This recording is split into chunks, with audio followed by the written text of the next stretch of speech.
My name is Jinan Shahada. I'm a recent graduate from Georgetown Law. I was offered a job at Foley and Lardner, and my employment was terminated actually the day before I was set to start.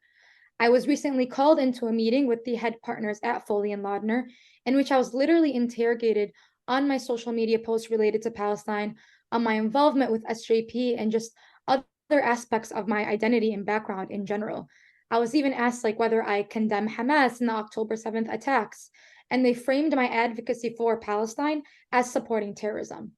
Foley and Lardner is a law firm that prides itself on diversity and inclusion, but I was targeted as one of the only Muslim Arab female associates in the law firm nationwide.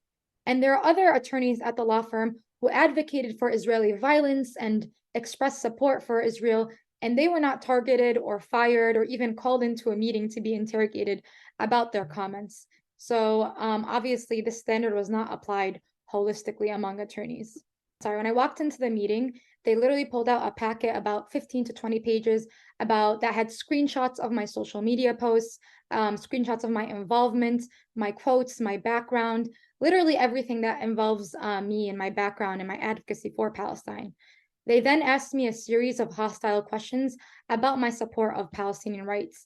And again, they asked me about even my father and my involvement in organizations like SJP Chicago and LSJP at Georgetown Law, and asked me to condemn SJP's actions, which, as we know, they they actually said that SJP is a terrorist organization.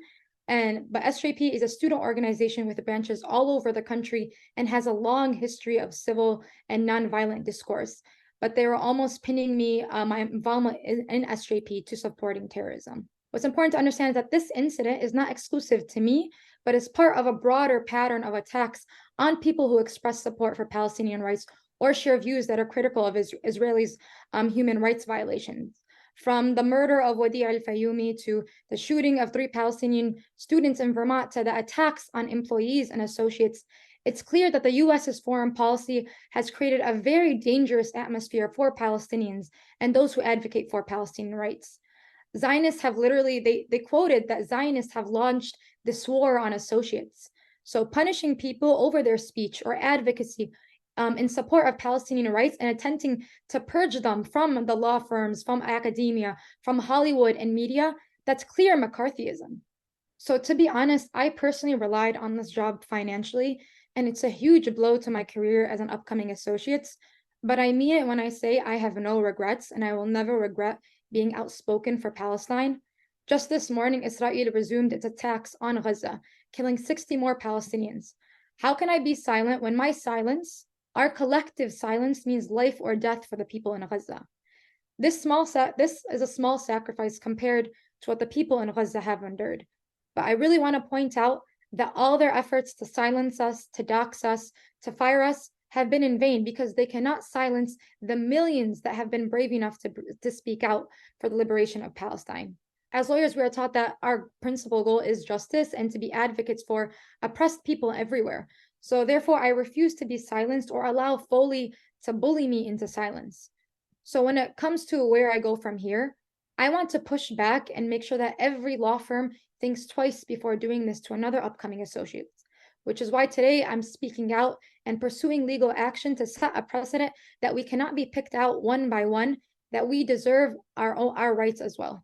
The point of this censorship and repression is to make us feel small, to make us feel isolated, and instill fear in our hearts to speak out. But we know that the more people who speak out, the more power and leverage we have as a community. Although our politicians are not standing behind us, we know that there are millions of people across the US that have taken care of us and will stand by us. This is something that I've experienced in the past 24 hours.